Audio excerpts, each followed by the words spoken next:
યાત્રાધામ શામળાજી ખાતે હોળી ઉત્સવનો પ્રારંભ થયો છે। ભગવાન શામળિયાને અબીલ ગુલાલ અને કેસુડાના રંગે રંગોત્સવ રમાડવામાં આવ્યો। ચાંદીની પિચકારીથી કેસુડાના રંગના છાંટણા કરવામાં આવ્યા। હજારો ભક્તો રંગોત્સવના રંગે રંગાયા। આજથી હોળી સુધી દરરોજ યોજાશે રંગોત્સવ। ભક્તો શામળિયાના દર્શન કરી ધન્ય ધન્ય બન્યા।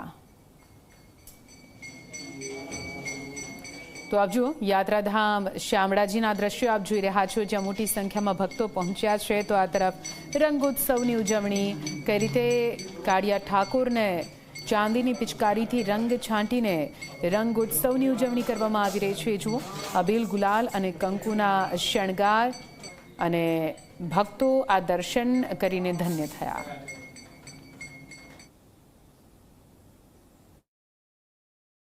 હોળાષ્ટક આજથી પ્રારંભ થયો।